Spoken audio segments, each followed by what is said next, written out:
Hi guys, welcome back to another Bolt Action Maneuvres Part 2. And as I promised, I finished the half track.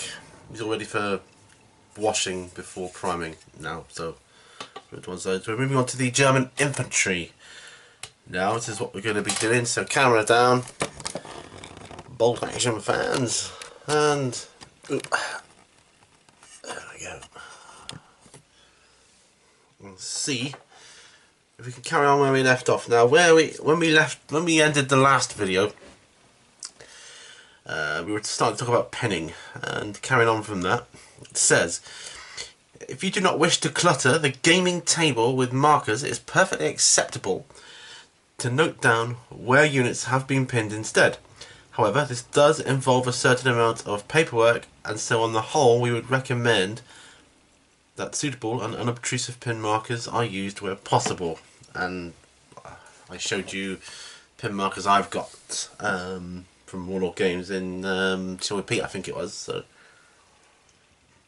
I've got my tea. So I'm looking at the German infantry. There's 10 men. So I've got the German infantry sprues. So it says there's 10. Alright. So I'm presuming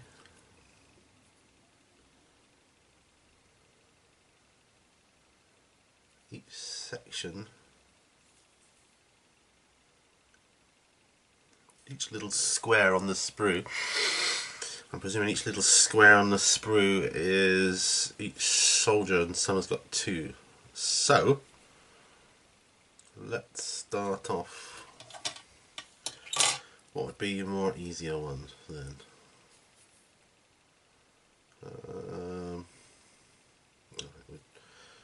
We'll try this guy here. Alright, so that's pinning. It then talks about pin markers, I think. So, get this guy off here. So far all I've got is this half track. I ain't going to get many games out with that, am I? So I've got to get these guys done. I was looking at, I think this is options what to put on his back here. And as I don't know what I'm doing, in fact I haven't got a clue, I'm not the foggiest.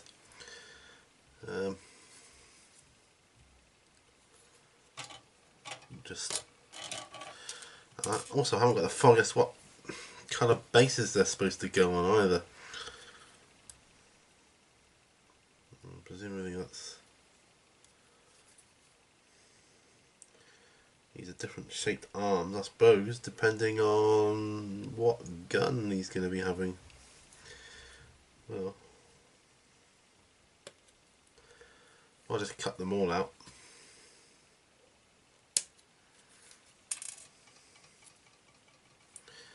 So that looks like a left arm. Left arm, right arm,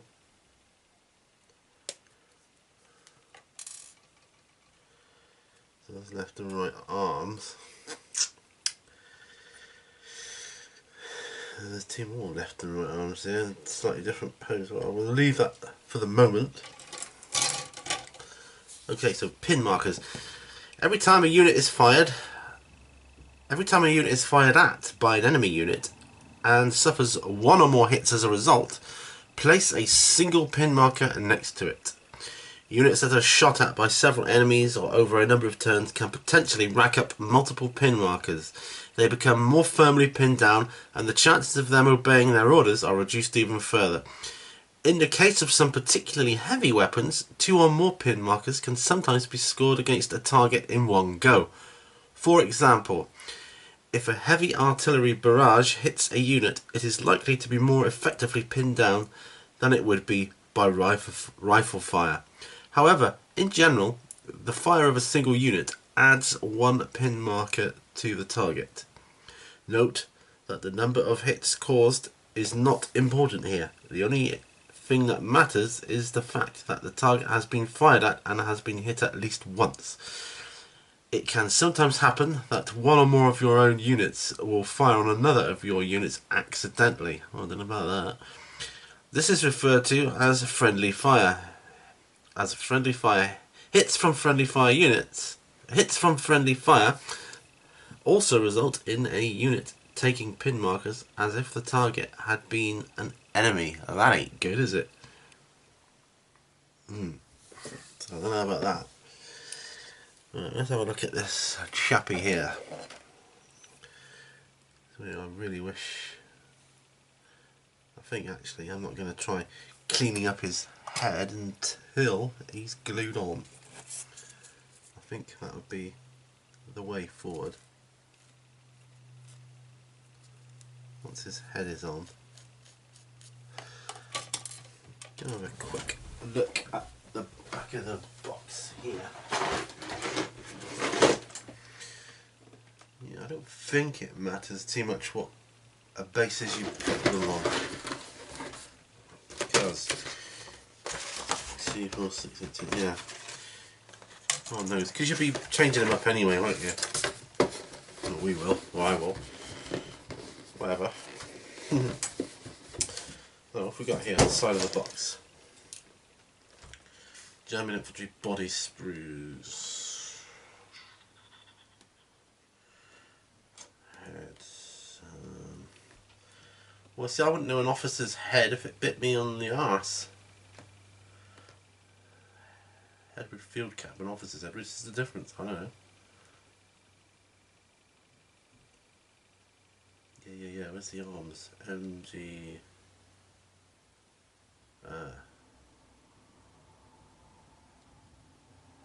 Right, okay. Oh.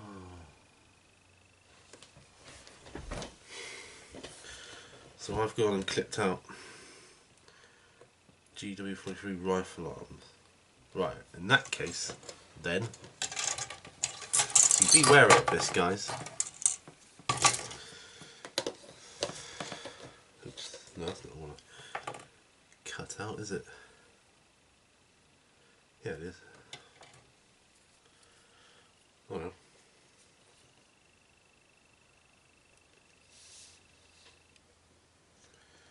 No, I've cut out number 2. I've cut out... Yeah. No, I've cut out number 1. Number 3, sorry.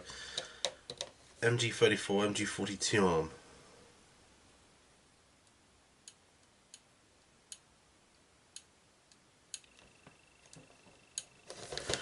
Well, I was going to go for it, put his head on for a minute, because I'm not entirely sure.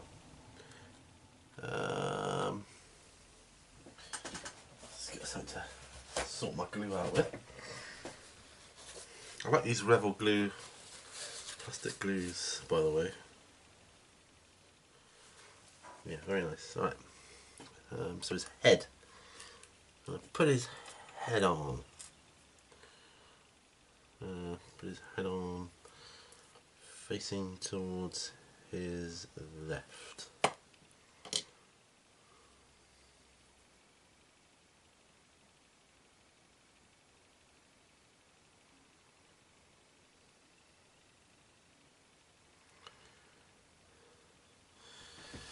So that's what we'll do. Right, it's on. Sort of.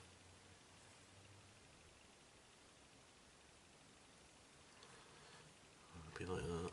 Let's get him looking.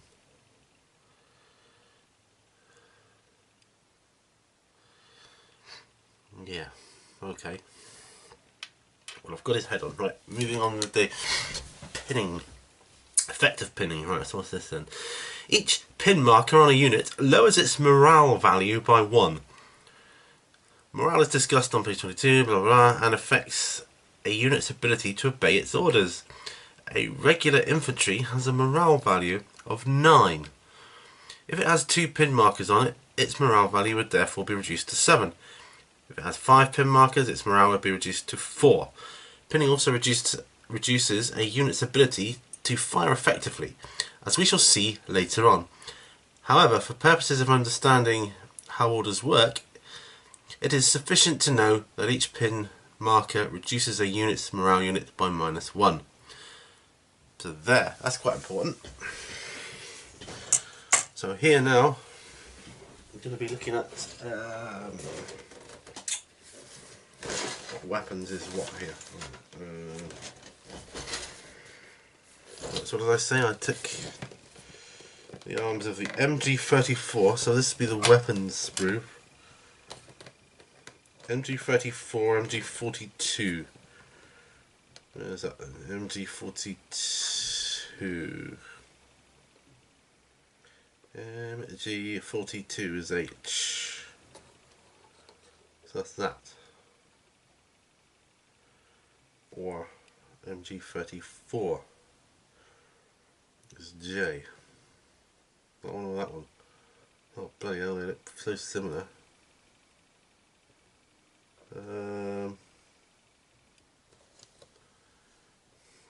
Crikey O'Reilly.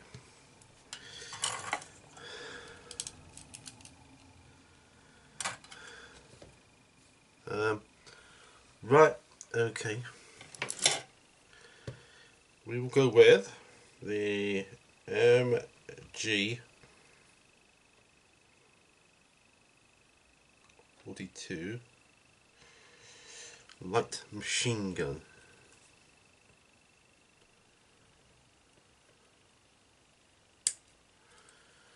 Right. See, I wouldn't know.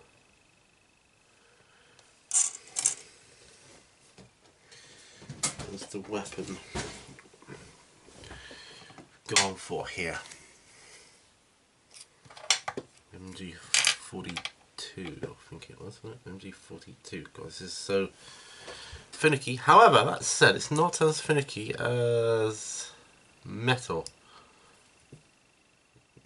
Say, for instance, this guy's spear in metal. That seems more delicate, even though it's metal, than this machine gun does in plastic. So it could be plastic any day of the week, I think. I may do a video on the discussion of metal versus plastic. And see. Oh, very small. I wouldn't want to go smaller. I think smaller, like say 6mm, 6mm scale figures. I think I don't think you'd have separate parts on. You know, probably not even on 15, which I'm glad about. But man, this ain't easy.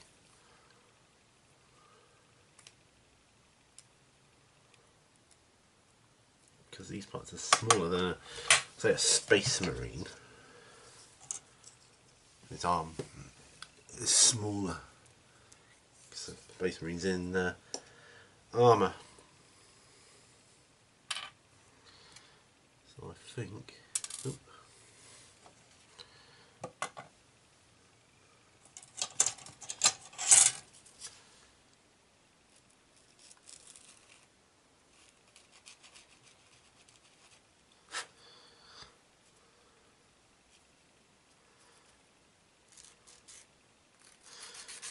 Maybe I could get this guy on a base first, who knows.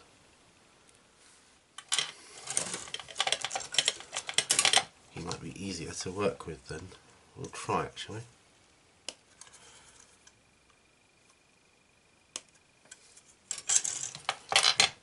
So these are just flat bases which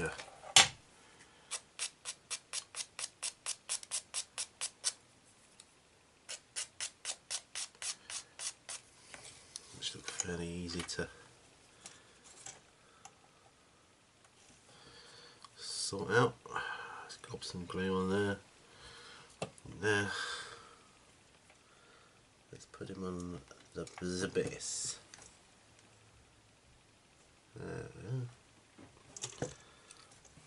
Not quite how I want him.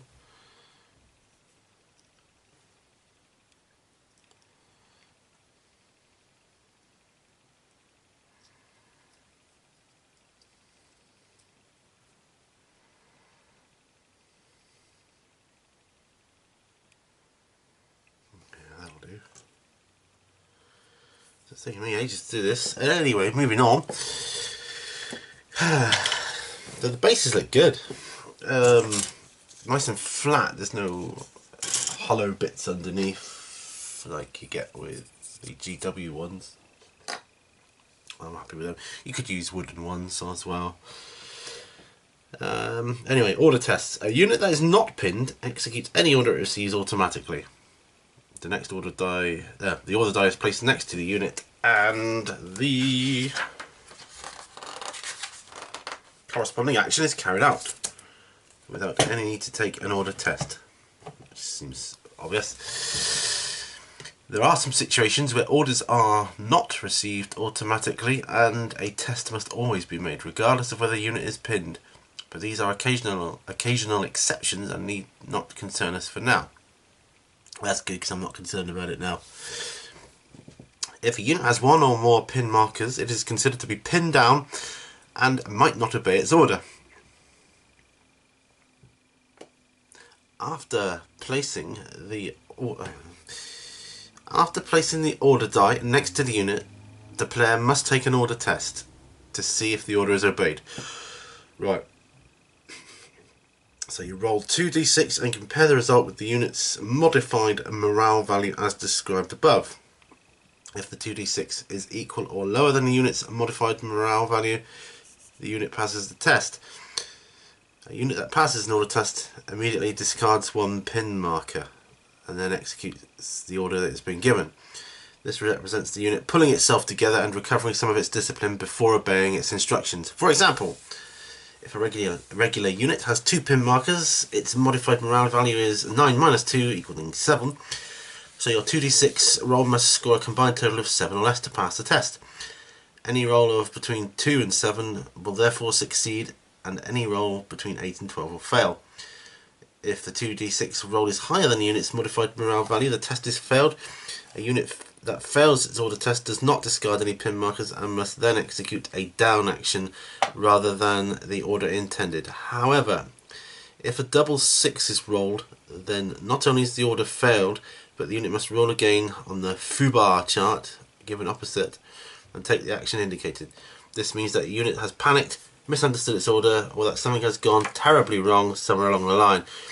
Regardless of any modifiers that apply to a unit's morale value, the highest morale value is 10 and the lowest is 2. This means that order test rolls of 2 will always succeed regardless of any modifiers that apply, and results of 11 or 12 will always fail.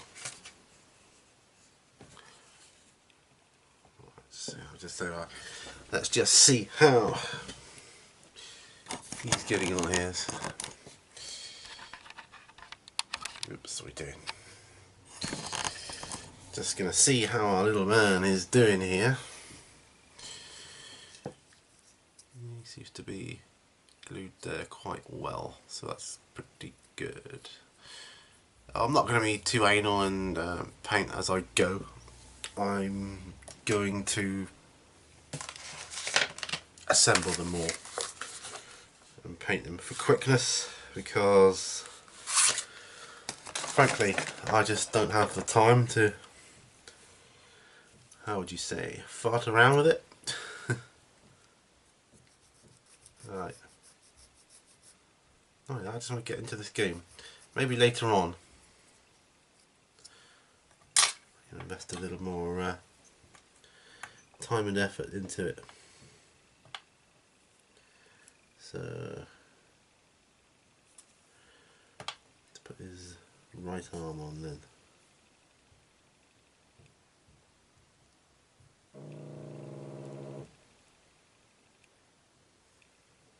And that's my phone. Oh, excuse me, I will be back. Hi, I'm back. I did that first one.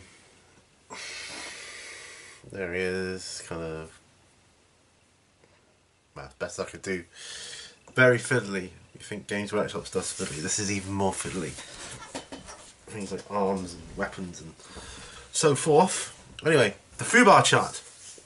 So, if an order test roll comes up with 2 6s, and not only is that order not given, but the player must immediately roll on the chart below, which is the foobar chart. So you roll a dice, If you get a 1 or a 2, it says friendly fire. The unit does not move and opens fire against a friendly unit, mistaking it for an enemy.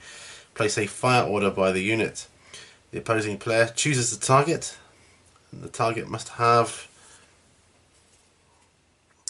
an enemy unit within 12 inches as proximity to the enemy is precisely what caused the friendly fire incident. If no such target is available, then the unit does not fire and goes down instead. Too bad. If you get a 3, 4, 5 or 6, panic. The unit executes a run order and must move as fast as possible away from the closest visible enemy unit. If no enemy are visible, the unit goes down instead. There you go. Pinned and down. There is one important exception to the rules for taking order tests. If you order a pinned unit down, no order test is taken. The unit goes down automatically. However, note that if you do this, then the unit does not lose a pin marker as it has not passed an order test. If a pinned and rally. If a pinned unit is successfully ordered to rally, it will discard 1 pin marker because it has received a successful order, plus an additional d6 pin markers for the result of the action, thus effectively discarding d6 plus 1 pin markers. Roll a die and add 1 to the score to determine how many pin markers are removed. That sounds pretty good. Troop quality and morale. Not all troops are the same. Some are highly trained, motivated or experienced, whilst others are hurriedly conscripted and committed to the battlefield with little training or equipment. This is represented in the game by the morale value of the troops. As we have already discovered, this is a measure of how likely the unit is to follow orders under fire. Troops are divided into 3 categories as follows. Okay, got inexperienced, which is morale of 8, and that is a conscript, poor or little training, no combat experience. You've got regular, a morale unit score of 9, which is normal training and some combat experience. And then you've got the veteran, which is morale 10, special training, paras, commandos, marines, and extensive combat experience. Squad leaders. Infantry units normally include a leader.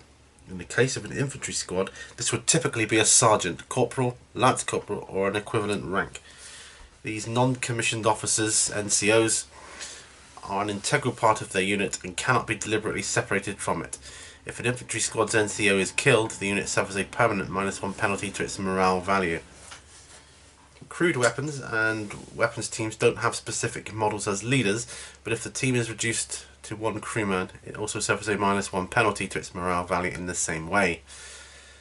Pin markers. Remember that each pin marker on the unit also results in a -1 penalty to its morale value.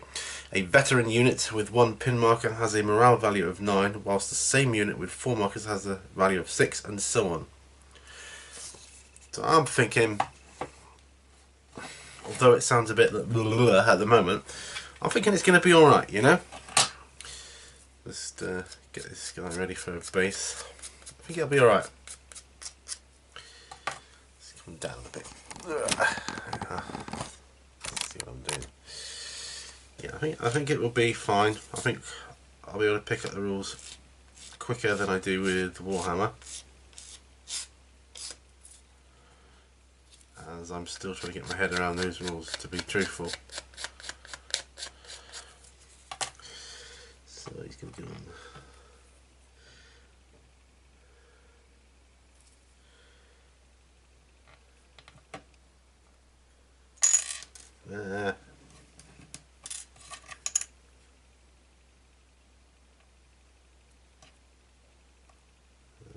So yeah, that'll be that. Yeah, these units certainly are finicky. Very finicky. So we just want to carefully do this. I reckon it seems that you've got more heads than you need, and I reckon that's because you've got every likelihood of losing them.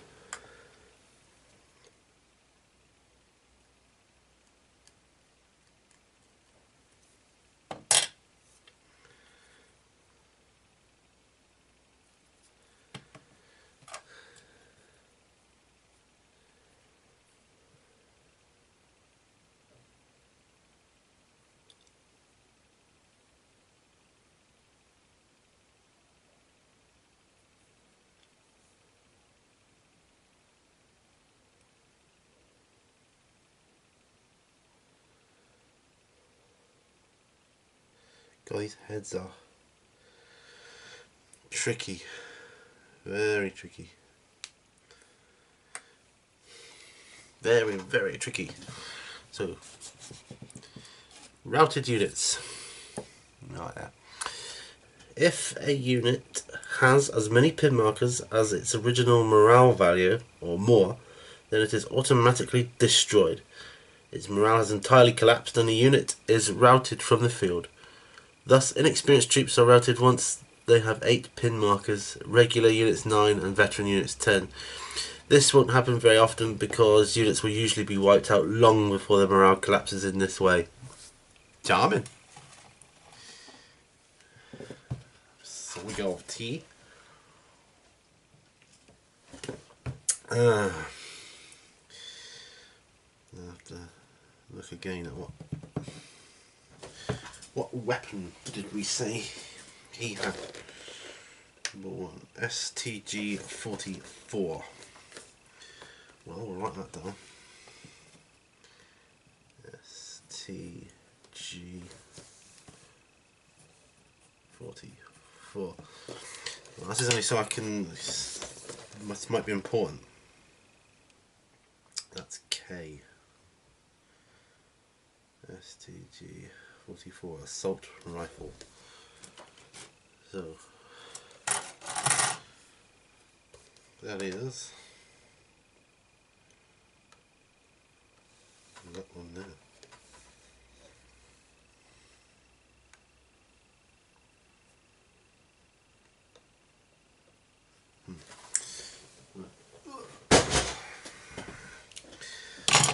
Some of these sprues are difficult to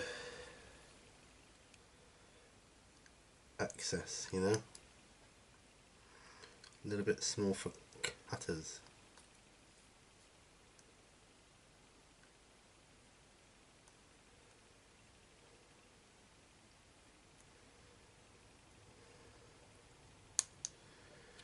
Just gotta be so careful with what you're doing here.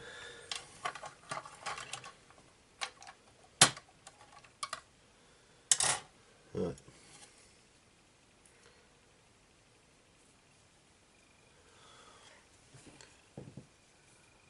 These weapons look so small and finicky. But I want to make a note of it because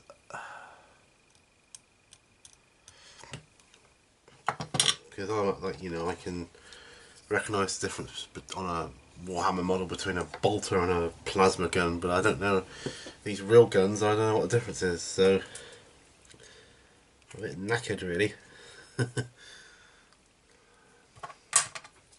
And yeah, presuming I will get to know. But I imagine there was loads of different weapons, not like 40k. Where you think there might be a lot, but there's I don't think there's anywhere near as many as there was in real life.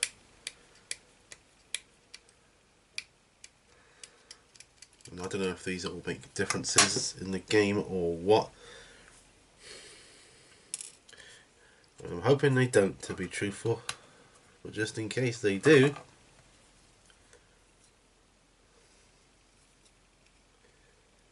I'm screwed if I don't make notes of it.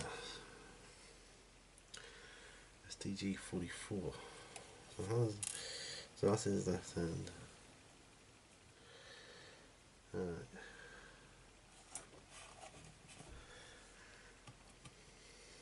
I'll put his right arm on first then, shall I?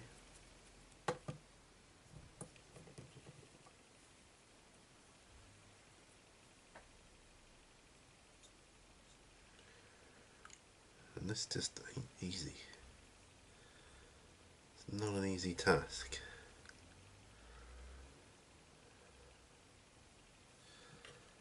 As best as I can see.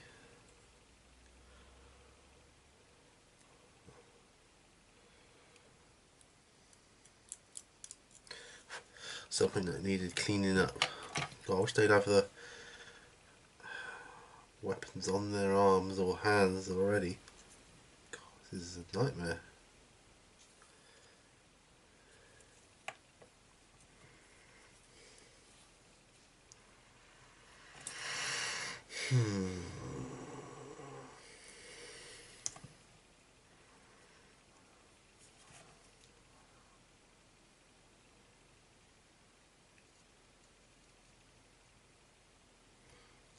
Unless, I suppose you could put them on.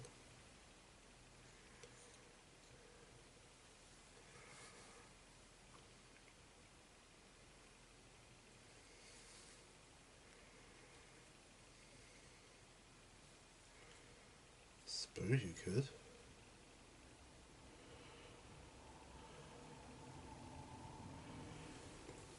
Honestly, I don't know.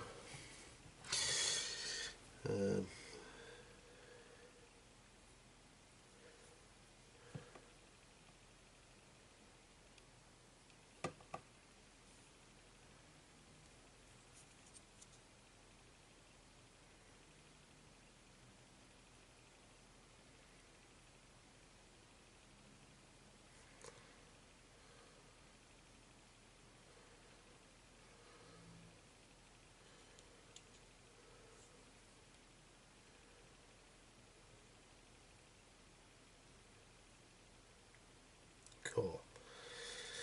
This is tricky, guys. For me, it is anyway. I've no doubt there's better and easier ways of doing this.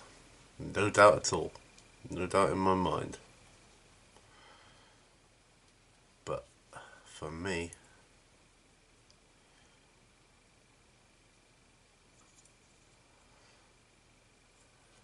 God, blimey, very tricky. Still, I've always said I like a challenge. Every day presents me with a challenge in some respects, especially in modelling, boys. I'm just going to leave that to settle for a moment. Whilst I do that, where did we get to? Oh yeah, routed units. Now, maximum and minimum morale. Regardless of how many pin markers it has or how many bonuses or penalties apply, a unit cannot have a morale value of greater than 10 or less than 2. 10 is the best value possible and 2 is the worst. Retaining an order at the end of the turn. Normally, all the order dice to activate the units during this turn are gathered up and placed back in the dice cup at the end of the turn. There are, however, 2 notable exceptions. Snafu. Fubar is US Army slang and means useless. Fubar. Broken or otherwise fouled up beyond all recognition, or something much along those lines. Another term of similar sentiment was snafu, which stands for situation normal or fouled up. Situation normal, all fouled up. Okay, just read this a bit while we wait for that one to dry. Orders and terminology. So, bring the camera back up again, shall we? It's boring being on the same thing all the time. So, orders and terminology. During a game, we normally refer to units that have been given a fire order as firing. A unit that has been given a unit that has been given as advance order as advancing. Can I read that again? During a game, we usually refer to units that have been given a fire order as firing. So that order is firing. A unit that has been given as advance order as advancing. Okay, alright, got it now. And so on. For units that are running in ambush, rallying or going down. Yeah, sorry about that, had a bit of a moment. We also use the same terms throughout the rulebook, where the intent is sufficiently clear, but where we need to be precise. We usually describe a unit that has a fire order placed next to it as enacting, undertaking, conducting or otherwise engaged in a fire action. And so on for an advance action, run action, ambush action, rally action and down action. Although it might sound a bit of a mouthful to say troops are taking part in a fire action, this is plainly less circuitous. Where's that? And describing the same men as a unit that has a fire order die placed next to it. Nearly done with this section. Ambush.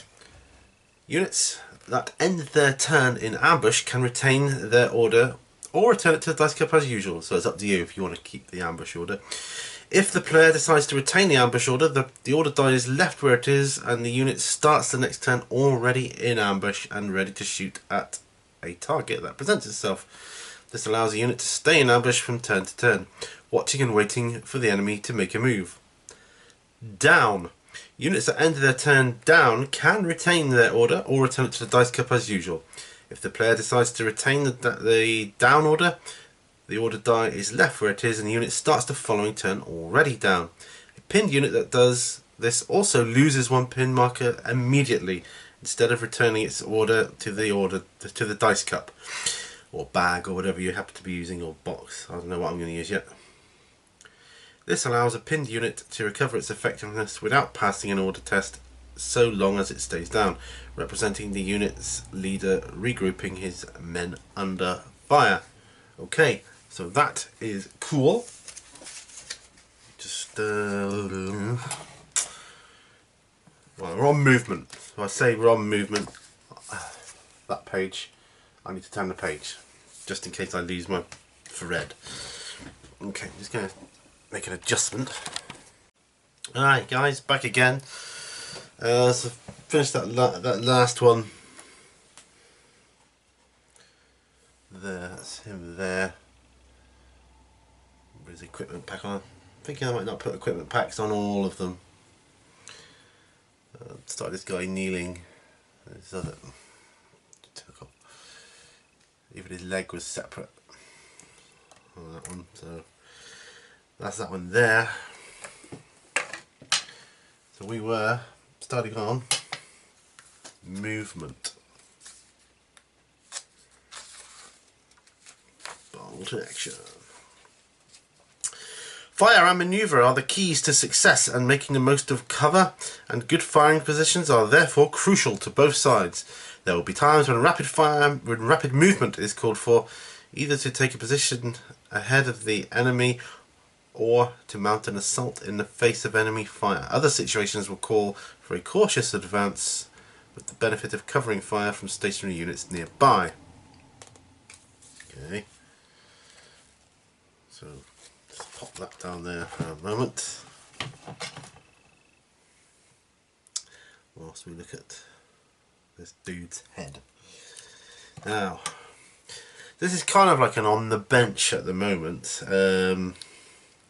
but it isn't. On the bench is what it is. On the bench is on the bench. Okay, the only thing that will change in that is camera positions, really. Whereas this is just kind of a work in progress, if you will.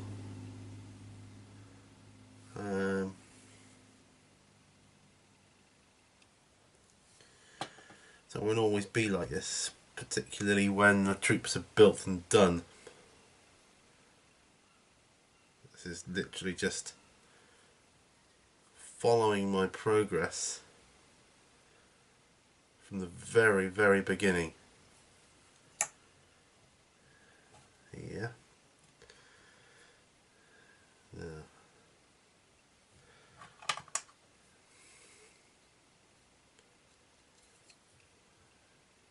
Thankfully the mould lines on these models are not too bad, because quite frankly the bits are too small to be able to sort out that much. Well, they are for me anyway. So I'm glad I chose this over Flames of War, because quite frankly 15mm I don't think I could have coped with that, unless they're all sort of one mould, which would make sense, you know.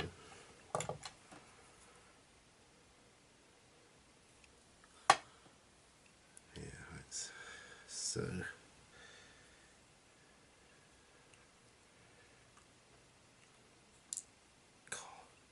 finicky. So finicky, and the angles of the arms, and they're so small. Man.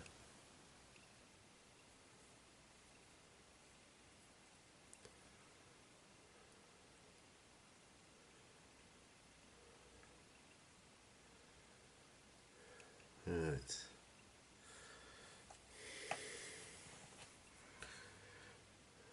Wow.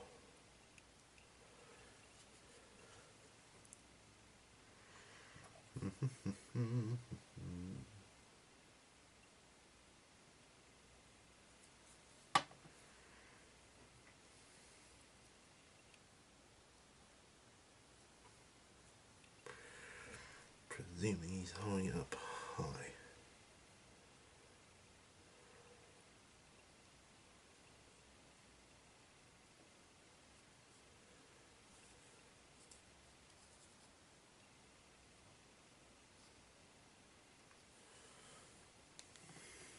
God, this really is a challenge, you know.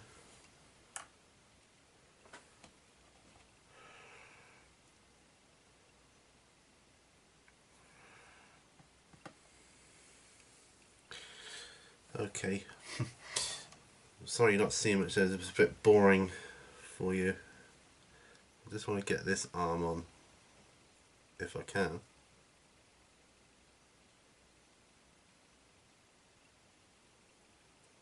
Oh, now his head's fallen off. Come on, dude. Get the program. God, wow. Really hard.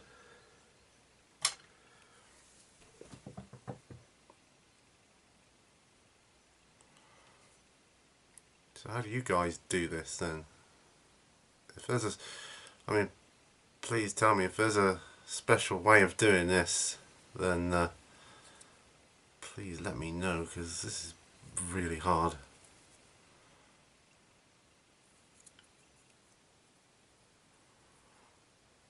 I have to use a little bit of green stuff as well on the joins here, because the joins are not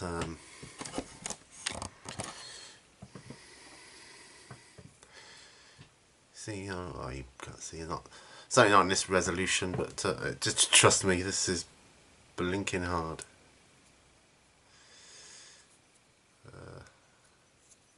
Although the pose looks quite good, I have to say.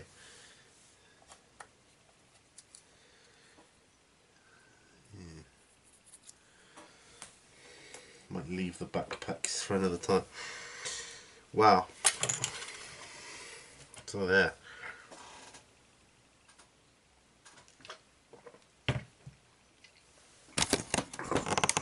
So,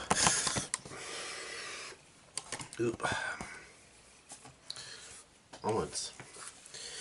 You might call it after a little while. Advance and run moves. An advancing infantry unit can move up to its basic move rate. This is usually 6 inches in any direction. Simply move each model up to a maximum of 6 inches. Remember that a unit must maintain a formation, so once the whole unit has moved, no model can be separated from the formation by more than 1 inch. You know, that's a big difference between this and Warhammer. Remember that it is also necessary to leave a space between different units of more than 1 inch for the sake of clarity. Remember that it is also necessary to leave a space between units of more than 1 inch for the sake of units, yes, for the sake of clarity, as already explained. So you can't be no more than an inch away, but you've got to be more than an inch away from another unit. Otherwise it gets confusing. Yeah. A running infantry unit can move as described above, but at double its basic move rate, i.e. usually 12 inches. Note that we permit our infantry to change direction any number of times during their move, allowing them to move round corners, round rubble, round other models, and so forth. This does not matter so long as the total distance moved is not greater than 6 inches. Interpretation of friendly units. When a unit of infantry moves, we allow individual models to move through the positions of other models in the same unit. or of other friendly infantry or artillery units. Just move the models through their friends. We assume that individuals get out of the way to allow their friends to pass. However, remember that once a unit has finished moving, it must be more than 1 inch away from another unit, as already explained. We don't allow tanks or other vehicles to move through friends or to be moved through by friends. Vehicles must negotiate their way around friends, whether they are infantry, artillery or other vehicles. And that's that point. The next bit we're on is terrain. Page 27. Okay, I'm going to call it here because this is taking longer than I thought. So I'll get these guys made up and based and whatever else, and then yeah, before the next bolt action maneuvers, there'll be all the German force will be assembled, probably washed and ready for, or even primed as well. It could be. So yeah, that would be good. All right, so till the next bolt action maneuvers, guys. Happy gaming.